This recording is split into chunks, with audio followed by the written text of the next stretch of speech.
Muito bem, gente, vá abrindo comigo a tua Bíblia no livro de Lucas, se você puder, ou ligando teu aplicativo. Essa é a modernidade desses dias. Continuamos falando sobre as palavras do Mestre. Vamos ainda aí, alguns meses talvez, falando sobre o que Jesus disse e o que Ele quis dizer quando disse o que disse. Essa é a nosso desafio, tentar entender melhor o que Jesus disse quando disse o que disse. Então, é nesse caminho que nós temos andado aí nos últimos meses. Antes de ler, vamos orar, pedir que o Senhor nos ajude, nos abençoe nesse momento. Nosso Deus, nos apresentamos mais uma vez a Ti, pedindo misericórdia e graça, para que a nossa conversa aqui hoje seja produtiva, seja efetiva para os nossos corações, que a gente não tenha perdido o nosso tempo saindo de casa, vindo para cá e voltando e saindo daqui do mesmo jeito que entramos, mas que algo especial e diferente aconteça, que a Tua palavra encontre lugar dentro de nós, que nós possamos nos abrir para ouvirmos a Tua voz e a Tua direção para a nossa vida. Como eu sempre te peço, me dá graça, misericórdia e capacitação, além daquelas que eu naturalmente possuo, Senhor, porque dependemos de Ti nesse momento. E que seja uma boa conversa esse momento para todos nós, a nossa oração em nome de Jesus. Amém. Lucas 12, 22, nova versão internacional, é a que nós usamos aqui nas nossas reuniões, diz assim: dirigindo-se aos seus discípulos, Jesus acrescentou: portanto eu lhes digo, não se preocupem com a sua própria vida quanto ao que comer, nem com o seu próprio corpo quanto ao que vestir. A vida é mais importante do que a comida, e o corpo mais do que as roupas. Observem os corvos, não semeiam, nem colhem, não semeiam nem colhem, não têm armazéns nem celeiros, contudo Deus os alimenta. E vocês têm muito mais valor do que as aves. Quem de vocês, por mais que se preocupe, pode acrescentar uma hora que seja a sua vida? Visto que vocês não podem sequer fazer uma coisa tão pequena, por que se preocupar com o restante? Observem como os lírios crescem. Eles não trabalham nem tecem. Contudo eu lhes digo que nem Salomão em todo o seu esplendor vestiu-se como um deles. Se Deus veste assim a erva do campo, que hoje existe e amanhã é lançada ao fogo, quanto mais vestirá vocês, homens de pequena fé. Não busquem ansiosamente o que comer ou beber, não se preocupem com isso, pois o mundo pagão é que corre atrás dessas coisas. Mas o Pai sabe que vocês precisam delas. Busquem, pois, o reino de Deus e essas coisas lhes serão acrescentadas. Não tenham medo, pequeno rebanho, pois foi do agrado do Pai dar-lhes o reino. Vendam o que têm, deem esmolas. Façam para vocês bolsas que não se gastem com o tempo, um tesouro nos céus, que não se acabe, onde ladrão algum chega perto e nenhuma traça destrói. Pois onde estiver o seu tesouro, ali também estará o seu coração. Jesus está repetindo algumas palavras que nós encontramos lá em Mateus, no começo do livro de Mateus, no conhecido Sermão do Monte. Não são palavras iguais, idênticas até podemos dizer, mas proferidas em momentos e em locais distintos. Isso é interessante, nos faz pensar que Jesus algumas vezes repetia aquelas coisas que ele julgava mais importantes, ou até mesmo mediante algumas situações com as quais ele se deparava, andando junto com os seus discípulos, ao perceber que era bom retomar certo assunto, Jesus então falava novamente a respeito daquela situação, e esse é o caso. Na verdade, esse trecho das Escrituras, ele vem de uma série de ensinamentos que Jesus está explanando e apresentando aos seus discípulos. Primeiro ele fala sobre a hipocrisia dos fariseus. É um alerta que Jesus está dando, dizendo aos seus discípulos: não sejam hipócritas. Vivam o evangelho do reino de verdade. Não sejam como os fariseus, que oram, que apresentam uma pseudo-santidade, mas que a vida deles é corrompida. Aliás, isso é bem frequente no discurso de Jesus. Logo depois disso, Jesus entra num assunto interessante, que é a ganância, a avareza. Um homem vai procurar Jesus pedindo a ele que interfira na divisão de uma herança que ele havia recebido, e junto ao seu irmão estava ali vivendo uma certa dificuldade nesse aspecto, e era comum, por uma tradição da época, as pessoas com desavenças em questões financeiras procurarem os rabinos, os rabis, para que eles pudessem interferir de alguma maneira. Jesus é procurado por um homem que tinha uma dificuldade com isso, com relação a isso, junto ao seu irmão, e Jesus diz: não vou me entrar nessa história, não vou me meter nesse assunto, isso é um problema de vocês. E ele alerta a questão da ganância, falando àquele homem, dizendo àquele homem: cuidado, porque você pode ganhar uma herança e perder um irmão. É geralmente o que acontece. E é claro que esses ensinamentos também são apresentados aos discípulos. Logo depois disso, Jesus então entra nessa conversa. Primeiro ele vem falando sobre ganância, sobre desapego ao dinheiro, e ele entra agora nessa conversa que a gente pode dizer que é uma conversa a respeito de ansiedade, de preocupações interessantes, né? Isso ter sido dito há 2000 anos atrás, em um lugar completamente diferente desse que nós vivemos, em uma cultura completamente diferente, mas os problemas eram os mesmos, porque o homem é o mesmo. Então nós aqui na cidade de Guarulhos, em 2015, podemos muito bem pegar todas essas palavras e adaptá-las claramente, transferi-las à nossa vida, porque também vivemos marcados por preocupações e por ansiedade. É o tempo da ansiedade. O tempo que a gente vive hoje é o tempo da ansiedade. É o tempo da preocupação. É o tempo das pessoas que não dormem.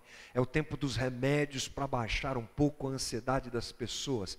É o tempo de técnicas de ajuda, porque as pessoas estão ansiosas e preocupadas. Portanto, isso tem tudo a ver com a gente. Quando Jesus começa a falar sobre isso, a primeira coisa que ele faz é mostrar aos seus discípulos, aos seus ouvintes, que a vida é muito mais do que aquilo que a gente enxerga. É isso que ele fala. E o termo grego usado por Jesus, descrito por Lucas, é psuque, que quer dizer vida. No grego você tem várias palavras que são traduzidas para a mesma palavra em português. É o caso de vida. Você tem bios, que quer dizer vida também, da onde vem o nome biologia. Mas Jesus não usa o termo bios, Jesus usa o termo psuque, que quer dizer vida, essa vida que a gente vive. Esse relacionamento que a gente tem com as pessoas, esse negócio de trabalhar, ganhar dinheiro, comprar as coisas, sabe? Essa coisa da família, essa coisa do bem, da vida que a gente tem, é dessa vida que a gente está vivendo que Jesus se refere. E ele diz: olha, a vida não é só isso, há muito mais do que isso, por trás de tudo isso há algo muito maior, querendo nos levar a perceber que existe algo transcendente, que existe algo que nós vemos, mas existe também algo que nós não vemos. E esse algo que nós não vemos é muito mais importante até do que aquilo que nós vemos. Essa distinção feita por Jesus é importante, justamente porque Jesus vem falando sobre coisas materiais. Vem falando inclusive para homens que haviam aberto mão de tudo para segui-lo. Você deve saber disso. Mateus era publicano, cobrador de impostos, ganhava muito, largou tudo e foi seguir Jesus. Pedro, pescador, outros homens com as suas atividades largaram o que faziam para andar com Jesus. Então, talvez fosse uma situação que Jesus frequentemente percebeu acontecer no meio deles, essa ansiedade toda. Então ele já começa a dizer: a vida é mais do que vocês estão vendo, há mais do que vocês estão enxergando para se viver. E, na verdade, Jesus diz aos seus discípulos e quer nos ensinar logo de cara na sua conversa, que essa preocupação e essa ansiedade, ela vem sobre nós justamente porque não entendemos esse outro lado dos valores da vida e olhamos só para o que está ao nosso redor e valorizamos só o que está ao nosso alcance. E eu acho uma colocação muito pertinente ao momento que nós vivemos, o momento da supervalorização das coisas materiais. Não é assim que é o nosso momento hoje? Não é esse o século que nós vivemos? Quem tem grana tem poder. Quem tem grana é visto como alguém melhor do que quem não tem grana. Na verdade, não importa muito aquilo que nós somos, importa o que temos.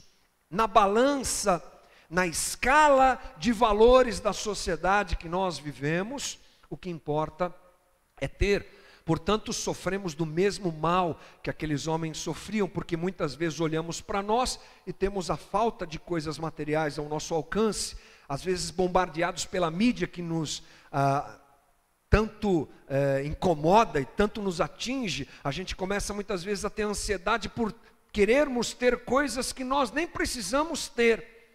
Trocarmos o celular que compramos há 6 meses atrás. Querermos ter algumas coisas que nós não precisamos e a ansiedade vai tomando conta da gente também. Portanto, eu acho que é muito pertinente essa conversa. Jesus começa a falar do problema da ansiedade e quão mal ela faz a nós, e quão mal ela fazia aos seus discípulos. Então ele começa a mostrar alguns aspectos da própria ansiedade em si. O termo preocupação, o termo ansiedade ou similar aparece nesse texto pequeno que nós lemos 6 vezes. Não se preocupem, não fiquem ansiosos. Esse tipo de advertência aparece 6 vezes, portanto é algo para nós pensarmos. A palavra usada por Lucas, lá no versículo 22, por exemplo, que é a palavra ansiosos, ela significa, sabe o quê? Rasgado.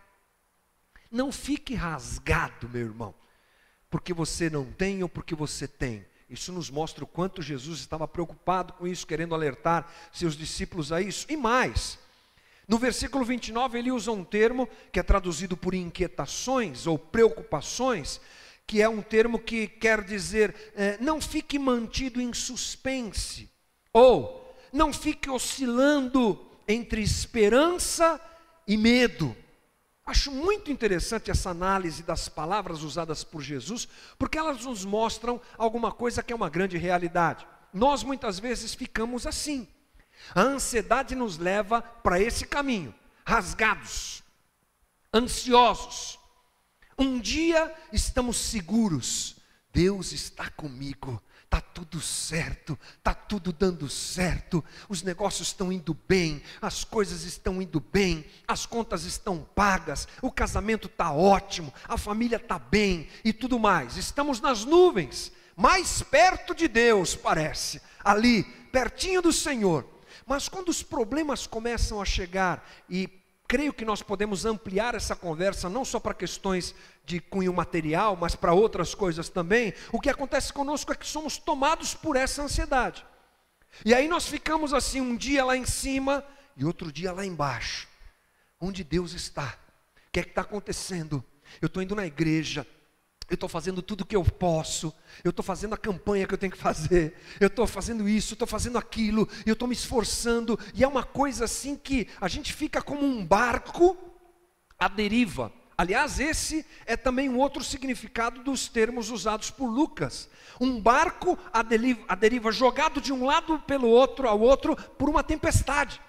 Somos manipulados por aquilo que está acontecendo e esquecemos de enxergar o que há por trás de tudo isso. Vivemos baseados nas circunstâncias e muitas vezes isso nos oprime e nos sufoca. Quem nunca se sentiu sufocado, estrangulado pelas preocupações? Não é assim que a gente fica? Não quer comer, vai perdendo peso, vai ficando desanimado, vai ficando abatido, vai ficando cansado, o ânimo vai embora, é uma opressão. E sabe o que é interessante?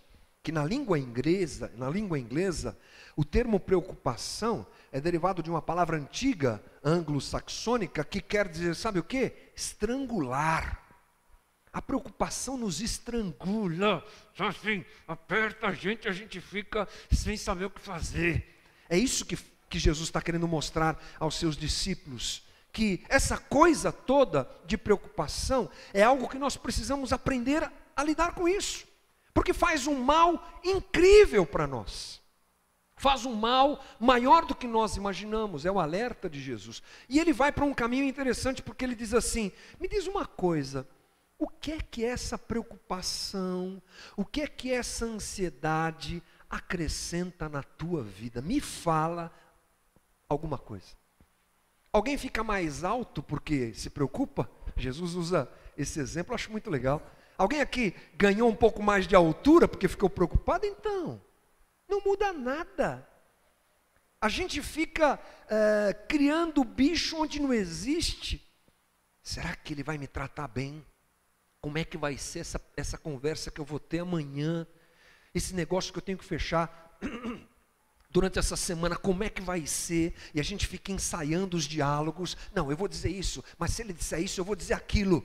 Mas se ele não disser isso, eu vou dizer aquilo outro. E eu vou bater de frente, e eu não sei o que lá. Será que ele vai? Será que ela vai? Será que vai dar? É uma coisa louca, a gente fica ensaiando, alimentando essa ansiedade, e não serve para efetivamente nada. Não acrescenta 1 centímetro a nossa vida, não aumenta em nada a nossa vida. A gente não ganha um dia mais de vida pela quantidade de preocupações que a gente venha a ter. Jesus chega inclusive a chamar aqueles homens de pequena fé.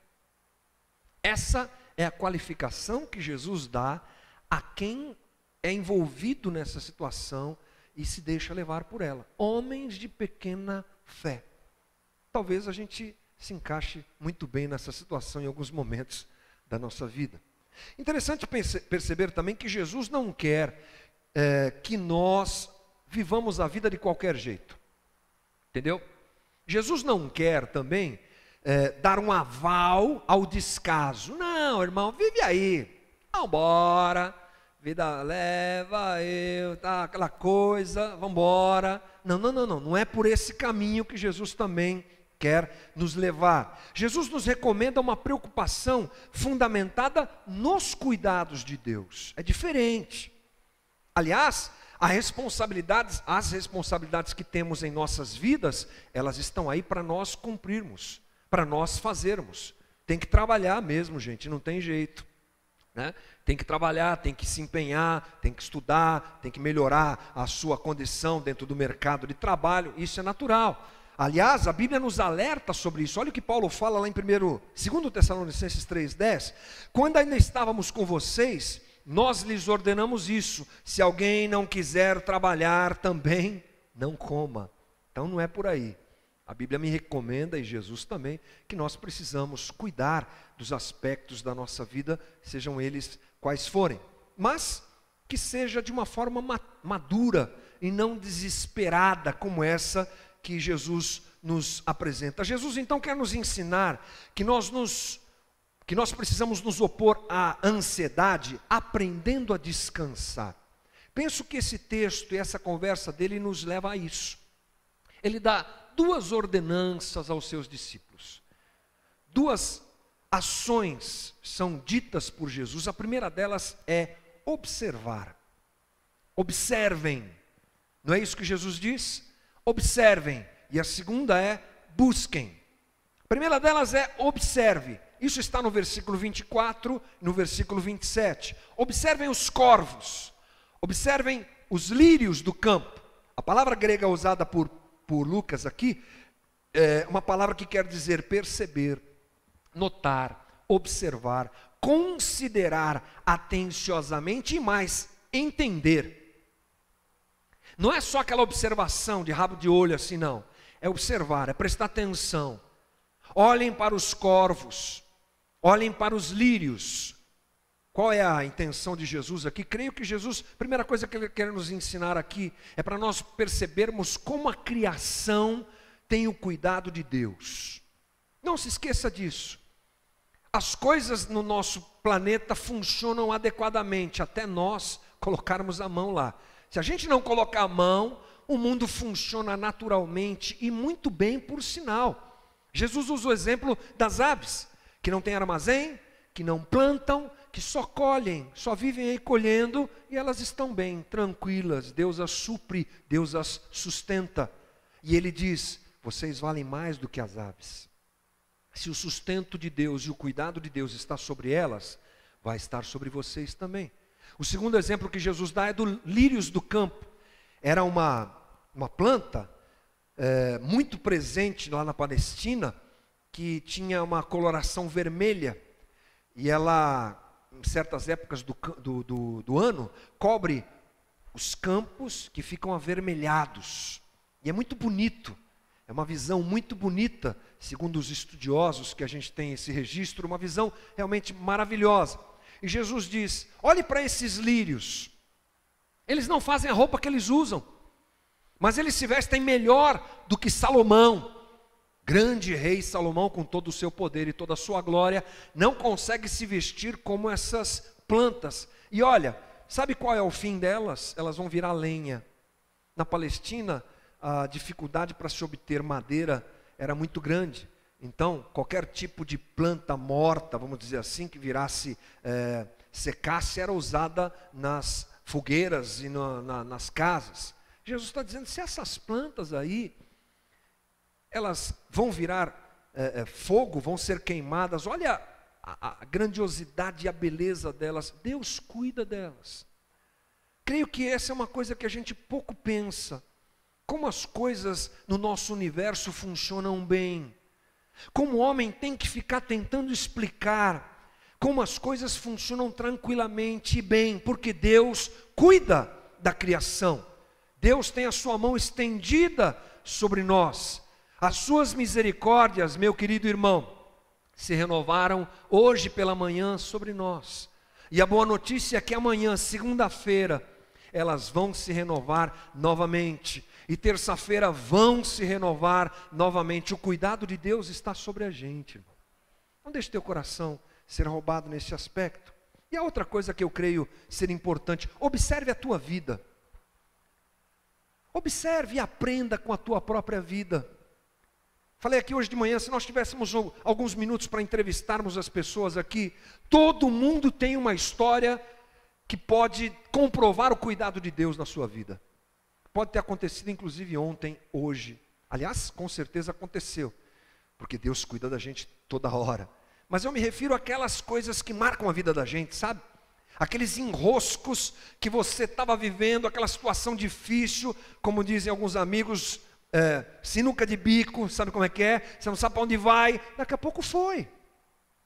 Deus foi bom, Deus só foi bom, Deus é bom e continuará sendo bom com a gente. As nossas próprias experiências pessoais, elas devem ser usadas para nós observarmos e enxergarmos a misericórdia e o cuidado de Deus com a gente. Aquela crise que você pensou que nunca seria vencida, não foi vencida, não passou, foi dolorido, foi difícil, mas acabou, irmão. E as outras crises vão acabar também, porque a graça do Senhor está sobre a gente. É assim que a gente deve caminhar. Esse é o aspecto da observação, mas talvez o mais relevante dessa conversa seja o que Jesus diz no versículo 31. Todo mundo tem essa frase de cor: buscai o reino de Deus, buscai o reino de Deus em primeiro lugar, a sua justiça, e todas as coisas vos serão acrescentadas. Buscai em primeiro lugar o reino de Deus. Muito bem, buscai é buscai mesmo. Buscai não tem uma tradução muito diferente: procurar algo, procurar para descobrir pelo pensamento, pelo raciocínio, pela meditação, investigar, procurar, mas procurar é procurar mesmo. Agora, o que nós devemos perceber é procurar o quê? O reino de Deus. Reino de Deus é um conceito que ainda creio que nós precisamos amadurecer aqui na nossa comunidade. Eu acho que na igreja de um modo geral, confundimos reino de Deus com igreja local. Igreja local não é reino de Deus, faz parte, porque nós fazemos parte do reino, mas não é o reino de Deus. Reino de Deus não é uma igreja específica, uma instituição. Não existe uma igreja que detenha o reino de Deus. Tem uma que tem até um nome de reino de Deus, mas não é dono do reino de Deus, né? Não é. O reino de Deus é uma coisa muito mais ampla, muito maior. O reino de Deus é o lugar onde Deus reina. É o lugar onde Ele domina. É o lugar onde a sua vontade se estabelece.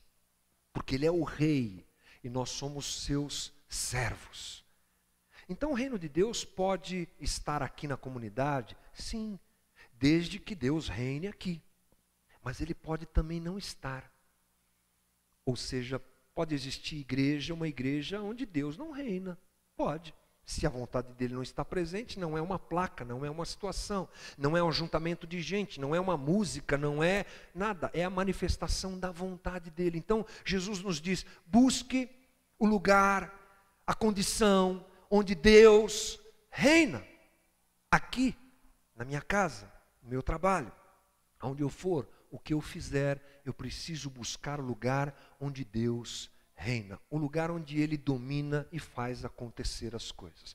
Quando a gente pensa em reino de Deus, frequentemente nós somos dirigidos ao Velho Testamento, a Israel. Israel foi o povo levantado por Deus para trazer Jesus Cristo à terra. Era o povo escolhido de Deus, faz parte dos pactos de Deus, que Deus fez com o homem. Fez um pacto com Abraão, vou levantar uma nação, e essa nação vai me servir, essa nação vai me apresentar às outras nações, ela vai andar comigo, e foi assim. Só que interessante é que Israel frequentemente tinha dificuldades com isso, e não servia a Deus da maneira que deveriam servir. Eram o povo de Deus, mas desobedeciam a Deus, não é verdade? Não queriam o reinado de Deus na sua vida, não queriam. Isso é interessante, eles eram o povo de Deus, mas não queriam que Deus mandasse na vida deles. Queriam um reino deles, não o reino de Deus. E isso causou uma série de problemas para Israel, muito sérios. Eles não entraram na terra que Deus prometeu a eles no tempo que era para terem entrado. Era a terra apresentada por Deus como terra de descanso, sabia? Terra da promessa, terra prometida, terra de descanso, lugar onde eles vão descansar. Vai brotar leite, vai brotar mel, vai ter uva, vai ter vinho, vai ter tudo que a gente precisa para viver bem naquela terra, vai ter abundância, é lugar do descanso. Bacana, Deus os encaminha para lá, mas eles não entram. Aliás, tem dificuldade com isso. Quando saem do Egito, para irem para a terra, ficam no deserto, e uma geração inteira morre no deserto. Por que nós podemos olhar para Israel e tirar algum exemplo a respeito disso? É porque esse problema continua acontecendo hoje. Não temos mais uma terra física de descanso. Não temos mais um lugar físico como eles. Não temos uma vila, um país, um lugar que seja especificamente feito para isso, mas temos um estado de descanso dado por Deus a nós. A nossa terra prometida não é física, ela é espiritual, ela é um estado de espírito que Deus faz acontecer em nós, que nós, quando estamos sob o seu reinado, podemos vivê-lo. Então, a Bíblia nos mostra essa situação de uma maneira muito interessante. O autor de Hebreus, lá em Hebreus 4:11, aliás, de 1 a 11, ele vem descrevendo esse problema da incredulidade de Israel, e dizendo assim, eles não entraram na terra do descanso por causa da incredulidade, porque eram ansiosos. Porque quando chegavam na frente da terra, temeram os gigantes que tinha lá. Porque quando enfrentavam dificuldades no deserto, temeram, eram ansiosos, preocupados, não entraram na terra. E aí ele termina a sua conversa no versículo 11, dizendo assim, portanto, esforcemo-nos por entrar nesse descanso, para que ninguém venha a cair seguindo aquele exemplo de desobediência. Israel teimava em ser ansiosa, o ansioso povo. Ansiosos, queriam do seu jeito, ficavam provando Deus, e não viveram o que Deus poderia dar a eles, e queria dar a eles, e havia planejado para eles. Portanto, nós precisamos entrar nesse reino que é o reino de Deus, porque ali está o nosso descanso. É buscar o reino e deixar o rei ser o meu Senhor, é disso que nós estamos falando. É descansar na promessa do cuidado de Deus, é deixar de lado a autoconfiança de que eu posso resolver as questões da minha vida por conta própria, por força própria.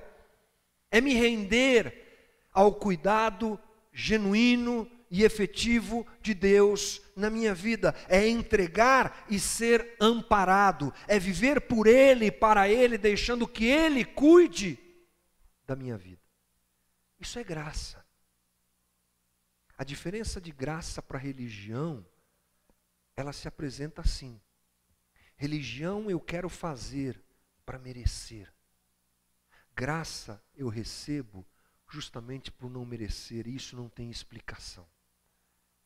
E aquilo que nós precisamos entender é que a vida de alguém que vive na graça deve ser assim. Uma vida de completa submissão e confiança a Deus. Eu faço a minha parte. E quando a minha parte chega no fim, está feita. E eu confio que Deus vai fazer a parte dele e vai cuidar de mim. E me entrego aos seus propósitos e descanso. É a terra do descanso.